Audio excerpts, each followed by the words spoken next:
नुमान गुल प्लाजा में आग रात 10 बजे लगी और हैरान तो मैं इस बात से हुई कि रात के 1 बजे तक लोग इस आस और उम्मीद में बैठे रहे कि यार अब कोई आएगा और हमें इस जहन्नुम जैसी आग से बचा कर ले जाएगा। कोई राब्ता हुआ था रात में 1 बजे करीब, उसके बाद कोई राब्ता नहीं हुआ। ये बताया तो ऊपर है मस्जिद के यहाँ बैठे हुए, मस्जिद है ना सामने, उसके अंदर है 2-4 फैमिलियाँ भी थी उनके साथ। बस मेरे बच्चे को निकाल तो सही सलामत हो रहा है, कुछ नहीं चाहिए। अनबिलीवेबल यार, अनबिलीवेबल। मतलब मैं जब ये चीज़ सोचता हूँ ना कि आप ये देखें कि आग 10:15 बजे लगी और 15 मिनट में पूरे प्लाजे को उसने लपेट में ले लिया था, तो 3 घंटे बाद आग तो अपनी पीक पर थी और उस पीक में भी अंदर बहुत सारे लोग थे जो मस्जिद में मेरे ख्याल से शायद उन्होंने पनाह ली हुई थी। हमने ऐसी बहुत सारी वीडियोस देखी हैं जहाँ पर ये लोग मस्जिद की तरफ जा रहे थे, क्योंकि that was the only place जहाँ पर आग की उस टाइम फ़ौरन से रसाई नहीं थी।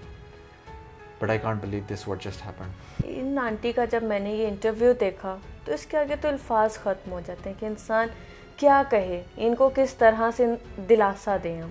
मेरा एक ही बेटा था, वो भी मेरा खुदा बचाए। अल्लाह ना करे, कुछ समझ दे दो बस। बिल्कुल ऐसा ही है, ऐसी बहुत सारी कहानियाँ हैं। लिटरली जैसे जैसे ये इंटरव्यू सामने आ रहे हैं मैं अपने आप पे कंट्रोल नहीं कर पा रहा। मैं चाहता हूँ काश मेरे पास कोई ऐसी चीज़ हो, मैं इन लोगों की हेल्प कर सकूँ।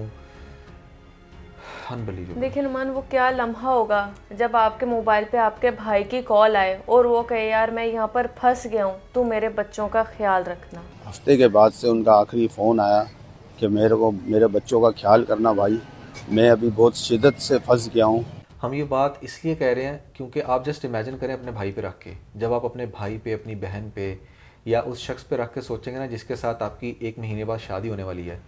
आप में से बहुत सारे लोगों की आजकल शादी हुई होगी। Just imagine for a second कि आपकी वाइफ जो है, होने वाली वाइफ जो है, वो एक प्लाजा के अंदर गई थी, शॉपिंग कर रही थी, आपके साथ साथ वीडियोस पिक्चर्स बना के शेयर कर रही थी, आपको बता रही थी कि वो कितनी अच्छी चीज़ें ले रही है और कैसे वो इन चीज़ों को यूज़ करेगी आपके साथ, और फिर ऑल ऑफ सडन आपको ये खबर मिलती है कि वहाँ पर आग लग गई है।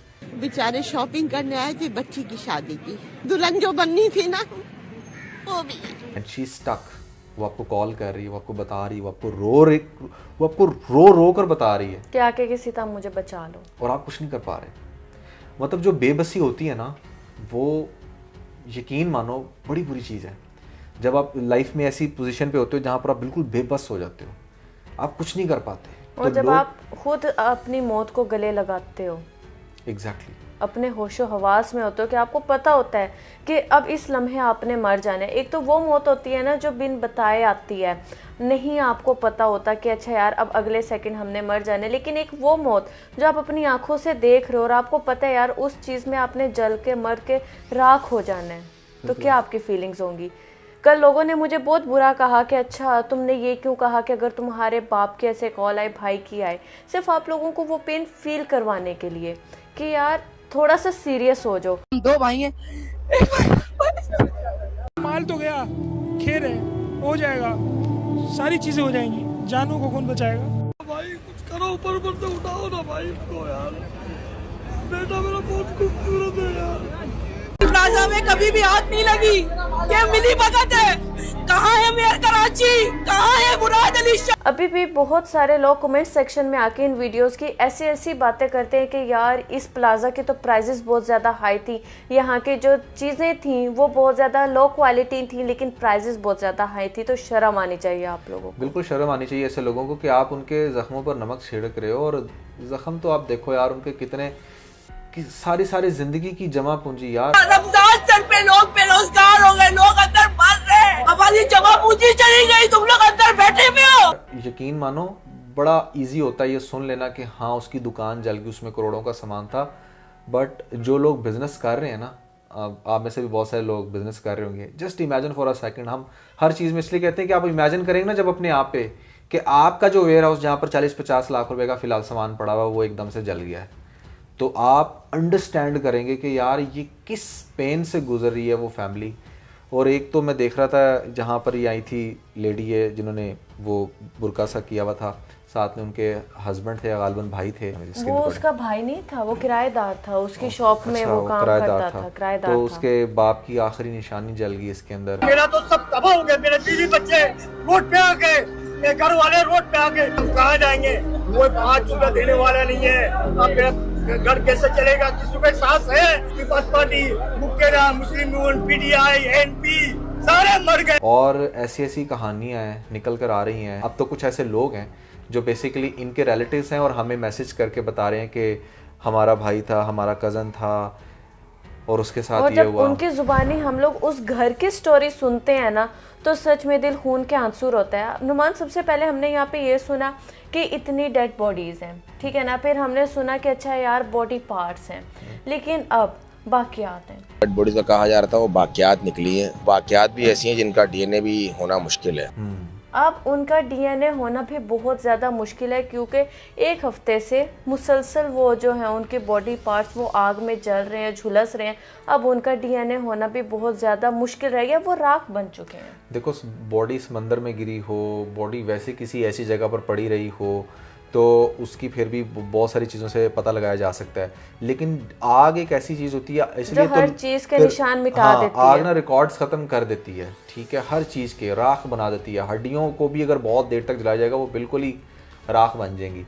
तो अब आप देखेंगे ये आग है जिसने इतनी पुरानी 1980 में बनी हुई कंक्रीट की इतनी मजबूत बिल्डिंग को पकड़ कर गिरा दिया।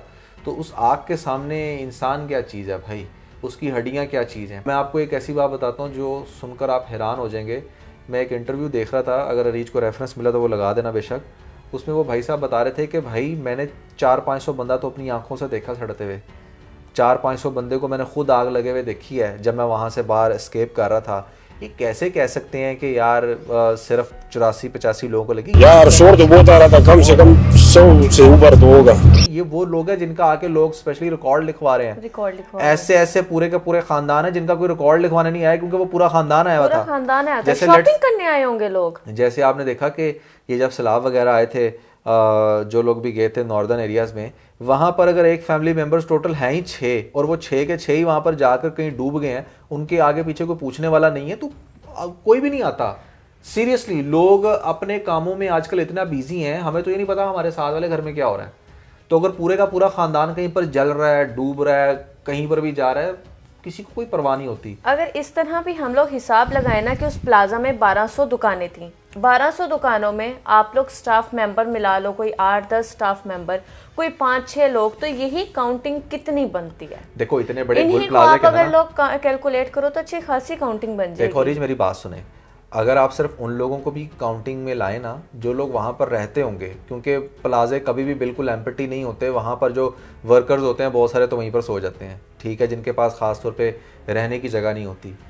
तो उन बच्चों का तो बहुत ज़्यादा नुकसान हुआ है, क्योंकि उनमें से 70-80% का तो पता ही नहीं है। तो it's a huge on count, ठीक है। और सबसे बढ़ के जो इसके अंदर अब तकरीबकारी का आंसर बहुत ज़्यादा फील हो रहा है, अब हम उसके ऊपर डिस्कस करेंगे। या अल्लाह बचा ले मेरे मालिक, दोबारा नहीं आऊँगा यहाँ से, इस बार के लिए बचा ले मेरे मालिक, दोबारा नहीं आऊँगा। अल्लाह ला इलाहा इल्ला हू।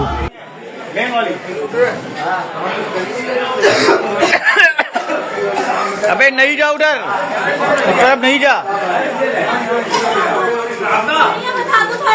बाडी उस तरफ पे जाए, इस तरफ पे जाए, इस तरफ पे डरे नहीं, कुछ भी नहीं हुआ बाजी।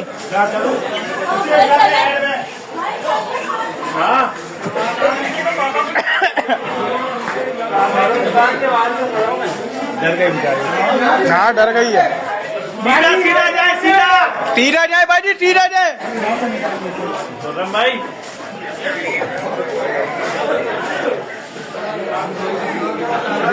अब्बू भाई धुआं बहुत फैल है। क्यों चिल्ला रही है औरत? डर गई है ना अप्पू भाई, घबरा गई। इधर बुला गए यार इनको, इधर बुला। वो धुआं में भी तो निकल गई ना वो, यहाँ बुला लो इनको। क्या हुआ भाई? आओ इधर आओ, यहाँ से जाओ भाईजान।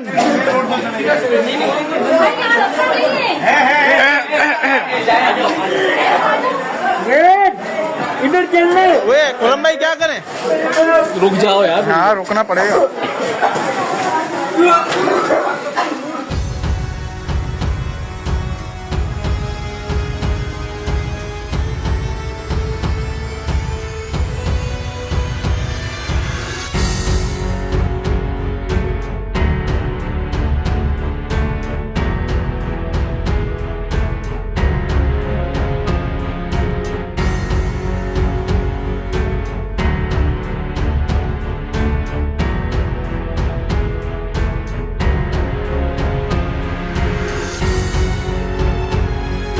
क्योंकि मैं आपको एक बात बता दूं कि मेरी अब तक जितनी भी रिसर्च रही है इस टॉपिक को लेकर, जितना मैंने कंटेंट देखा है, जितना मैं लोगों को सुन रहा हूँ, जितने मैंने इंटरव्यूज़ देखे हैं, हर 10 में से 9 बंदे वहाँ पर जो इंटरव्यू दे रहे हैं वो ये कह रहे हैं कि भैया यहाँ पर ऐसे आग लग ही नहीं सकती। प्लाजा में कभी भी आग नहीं लगी, ये मिली भगत है। प्लानिंग के तौर पे 10:15 बजे आग लगा के मैंने गेट के पास एंट्री कराया गया। और वैसे है ना, गेट ये लोग 11:15 10:30 बजे बंद करते हैं और इस बार ये 10 बजने से 5 मिनट पहले ही बंद किए हैं। अब आप किसी एक को, 2 को, 3 को तो गलत कह सकते हो, हर 10 में से 9 बंदे जो वहाँ पर हैं वो ये कह रहे हैं कि भैया ये साजिश हुई है। और वो बिल्कुल ठीक कह रहे हैं, क्योंकि आप खुद देखें ना, आग अगर एक साइड पे लगी हो तो आप कह सकते हो कि अच्छा यार वहाँ पर आग लगी थी, वहीं से फैल रही थी तो लोग एस्केप कर गए। हमने तो इस बिल्डिंग के अंदर हर तरफ आग ही आग देखी है। आप अगर ये बेसमेंट का नज़ारा भी देखें कि बेसमेंट में लोग बंद हैं और ऊपर से वो स्टेयर्स वाली साइड से आग के शोले आते हुए देख रहे हैं। हाँ, और ऐसा भी नहीं है कि लोगों ने ट्राई नहीं की, और ये सारा काम सिर्फ 10 से 15 मिनट में हुआ है। जैसे आप देखें ना, किसी भी चीज़ का जाल बिछाया जाता है, चाहे वो फ्यूल हो या वो कोई स्पेसिफिक केमिकल हो, जो केमिकल इतनी स्पीडली आग को स्प्रेड करते, और वो पता नहीं उसके छोटे छोटे पार्ट्स गिराए थे, उसका कोई पाउडर गिराया था किसी ने, बड़े आई डोंट नो कैसे क्या किया था उस इंसान ने, जिसने भी ये प्लानिंग की, अल्लाह उसको गर्क करे। लिटरली जैसे उसने प्लानिंग की है, और उसने ऐसे प्लानिंग की है कि आग सिर्फ गुल प्लाजे के अंदर ही रही है, गुल प्लाजे से बाहर नहीं की, क्योंकि केमिकल या जो भी वो लिक्विड होगा वो सिर्फ गुल प्लाजे के अंदर ही था। और उसने फिर डबल उसको जहरीला बनाया जब वहां पर प्लास्टिक जला। पूरी आग ऐसी फैल गई सारे दरवाजों में जैसे कि कोई केमिकल था। ये 10:05 पे ये आग शुरू हुई है और इतनी तेजी से फैली है, धुआं छा गया, कुछ दिखाई नहीं दे रहा था, नाक से ब्लड आने लगा मेरा और मैं बेहोश हो गई, और लोगों ने मुझे जैसे तैसे करके बाहर निकाला है। और फिर उससे भी ज्यादा वो जहरीली चीज तब बन गई जब फायर ब्रिगेड ने आकर उस पर पानी छिड़क दिया। क्योंकि देखे, जब फायर ब्रिगेड ने उस पर पानी छिड़का ना, तो वो आप मेरी बात सुने, एक प्लास्टिक जल रहा है ना, उसकी उस टाइम इतनी ज़्यादा वो धुआं नहीं होगा, लेकिन अगर आप उस पर पानी फेंकोगे ना तो उसका धुआं फैल जाएगा बहुत ज़्यादा। आग चाहे सर्टन लेवल पे बुझेगी, लेकिन वो जो उसका धुआं फैलेगा ना, वो इतना जहरीला होगा कि वो आपके नाक से खून निकाल देगा, और वो फिर आपकी डेथ का भी बायस बन सकता है। एक छोटा से प्लास्टिक की बात कर रहा हूं। आप देखिए, जैसे यहाँ पे फायर फाइटर की डेथ हो गई, फायर फाइटर की डेथ हुई है, और ऑब्वियसली जब एक फायर फाइटर की डेथ हुई है तो बाकी सब डर गए, और ऐसा भी सबके साथ फैमिलीज थी। और यहाँ पर ऐसा भी हो सकता है कि एक जगह पर उस तरह से वो एक चीज़ दिखाने के लिए शो करवाई हो कि अच्छा ये लाइटर और माचिस से इस दुकान में आग लगी है, और बाकी अंदरूनी तौर पे वहाँ पर दूसरी साइड पे कोई और सीन हो रहा हो जहाँ पे लोगों का ध्यान ना जा पा रहा हो, क्योंकि अब तो बिल्डिंग जल गई ना, अब तो बहुत मुश्किल है वहाँ से कुछ निकालना। गवर्नमेंट की ना इसके अंदर बहुत बड़ी नेग्लिजेंसी है रीच, मैं आपको बड़ा स्ट्रेट अवे बताना चाहूँगा। मैंने एक वीडियो देखी थी, वो मैं आपके साथ शेयर भी ज़रूर करूँगा, वो आप लोगों को दिखा भी देना बेशक। उसमें वो जब उसका इंटरव्यू लेता है फायर फाइटर का, और उससे पूछता है कि टोटल फायर फाइटर कराची में कितने हैं, एंड ही सेड दैट 500, और उस 500 में 200 छुट्टी पे गए हुए हैं, और जो 300 है वो अनट्रेंड है। 500 लोग होंगे, उसमें से 200 लोग रिलीज हैं जो घर पर बैठ के तनख्वाहें ले रहे हैं। ये फायर फाइटर वाले खुद बोल रहे हैं। और इनकी टाइमिंग्स होती हैं, एक नाइट की शिफ्ट का होता है, एक मॉर्निंग की शिफ्ट का होता है। आप लोग खुद अंदाज़ा लगाएं ना कि 10 बजे आग लगी और 1 बजे लोग अपने घर वालों को कॉल करके कह रहे हैं कि आके हमें बचा लो, कितने घंटे बनते हैं। यहाँ पर अगर टाइमली आए होते, फायर फाइटर्स आए होते, पानी का अच्छा इंतज़ाम होता, वहाँ पे आग को काबू पाने की कोशिश की जाती, लोग वहाँ से जंप करके खुद खिड़कियों से निकल रहे हैं। ऐसे आप वीडियो भी देखें कि साथ साथ गिरते हुए लोग दिखा रहे हैं कि कैसे विंडो से कूद रहे हैं, तो कितना आसान था उन लोगों को उस टाइम पर जाकर बचा लेना। अरे देखो, आई कैन टोटली अंडरस्टैंड कि ऐसी कंडीशन में फायर फाइटर्स अंदर नहीं जा सकते, लेकिन यार मुझे एक बात की समझ नहीं आती कि आपने इंडिया के 6-7 राफेल गिरा दिए, यहाँ पर आप क्यों नहीं पाकिस्तान के अंदर हज़ारों की तादाद में ये ड्रोन्स लेकर आ सकते हैं, जो ड्रोन्स खुद से उड़कर जाते हैं, वो आग को बुझा भी देते हैं स्प्रे करके, और वो अंदर जाकर सारी कंडीशन भी दिखा देते हैं। उधर छोड़े, इनके पास तो पानी की किल्लत थी, कहने कोई सिटी में इतना बड़ा दरिया है, उसके होते हुए भी इन लोगों को पानी की किल्लत थी। वाटर हाइड्रेंट्स को पाकिस्तान के अंदर जिस तरीके से लोगों ने मिसयूज़ किया अपने पर्सनल यूज़ के लिए, ये अगर आप देखें 90s के पाकिस्तान में वाटर हाइड्रेंट्स लगे होते थे, लेकिन यहाँ पर लोगों ने उसके अंदर जो है ना वो अपना पाइप ठोक के उसको अपने पर्सनल यूज़ के लिए रख दिया। अब पाकिस्तान की किसी भी बिल्डिंग के आगे आपको कुछ नज़र ही नहीं आता, टेक्निकली क्या होता है कि अगर आप जो फायर फाइटर की गाड़ी होती है वो आप बिल्डिंग के सामने जो वाटर हाइड्रेंट लगा होता है उसके साथ वो प्लग करते हैं अपने पाइप को और वो पानी थ्रो करते चले जाते हैं। पानी अनलिमिटेड होना चाहिए ना यार ऐसी जगहों पर, लेकिन यहाँ पर आपको कोई ऐसी कंडीशन ही नहीं मिलती। और आप यकीन मानें कि ये वाटर हाइड्रेंट्स जो हैं ये इतने ज़्यादा इंपॉर्टेंट हैं कि दुबई में अगर आप इनके सामने अपनी कोई गाड़ी लगा दो या कुछ कर दो तो आपको 1200 दिरहम का चालान हो जाता है। ठीक है, वहाँ पर इतना ज़्यादा इस चीज़ को सीरियस लिया जाता है। और ख़ास तौर पे आप बड़ा हैरान होंगे कि पाकिस्तान एक शायद वाहिद कंट्री होगा ऐसा जहाँ पर इस लेवल का पॉपुलेटेड कोई सिटी है और वहाँ पर आपको नज़र ही नहीं आ रही कोई भी ऐसी इक्विपमेंट जो फ़ौरन से चीज़ों को सॉर्ट आउट कर सके, जो किसी बड़े हादसे से बचा सके। अदरवाइज़ लोग ट्राई करते हैं, देखते हैं। आपको मैं काश एक वीडियो दिखा पाता, लेकिन वो यूट्यूब की कम्युनिटी की वजह से हम नहीं दिखा सकते, जिसमें हमने खुद अपनी आंखों से देखा कि जब अब आग लगती है आधे घंटे तक हर तरफ आग ही आग है और सिर्फ एक फायर ब्रिगेड की गाड़ी आई और उसकी जो थ्रो थी ना लिटरली वो मेरे घर के पाइप से भी कम थी। अब यकीन मैं बिल्कुल आपको सही बता रहा हूँ। आप लोग YouTube पे सर्च करके वो वीडियो देख सकते हैं। देख सकते हैं, वो आप वीडियो देख सकते हैं, क्योंकि वो ऑब्वियसली उस वीडियो के ऊपर स्ट्राइक आ सकती है, इसलिए हम वो नहीं दिखा रहे। बट ऐसी वीडियोस भी हैं, आप खुद देखें आपको पता चलेगा। तो बात करने का मकसद ये है कि यार ये बहुत बड़ा लॉस हुआ है और this is a kind of loss जिसको शायद अगले कई दहाइयों तक याद रखा जाएगा और कई सालों तक इस पे केस चलेंगे, बातें होंगी और आई डोंट नो कि इसमें क्या कुछ होने वाला है। मैं हमारी वीडियो के कमेंट्स में पढ़ रही थी कि और मुझे इतना अफसोस हुआ कि एक जो थी लेडी उन्होंने आके मुझे कमेंट किया हुआ था कि मैम मेरे जो बच्चे हैं वो कहीं भी अब बाहर जाने से डर रहे हैं, हम लोग अब कभी भी कराची के किसी भी मॉल में नहीं जाएंगे। और सच में ये इतनी ज़्यादा पेनफुल चीज़ है ना कि लोगों को के दिल में अब डर बैठ गया है कि हम लोग अब घर से बाहर निकलेंगे, पहले इस चीज़ का डर बैठा कि अच्छा यार हम लोग बच्चों को लेकर घर से बाहर निकलेंगे कराची में तो मैन होल में बच्चा गिर जाएगा, कोई डंपर आकर कुचल कर चला जाएगा, कोई रात को चोरी डकैती हो जाएगी। लेकिन अब लोग मॉल में भी नहीं जाते, जहाँ पे लोग ना फैमिलीज़ को लेकर जाकर सिक्योर फील करते थे कि अच्छा यार ये प्लाजा है ना, इधर तो फैमिली टाइम है, यहाँ तो इस तरह की कोई भी हरकत नहीं होगी।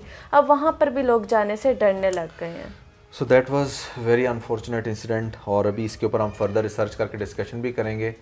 तो बस इसमें हम यही कह सकते हैं कि यार आप लोग भी दुआ करें, हम लोग भी कोशिश कर रहे हैं पूरी मैक्सिमम दुआ भी करने की और इस टॉपिक को ज़्यादा से ज़्यादा अंडरस्टैंड भी करने की कि यहाँ पर हुआ क्या है।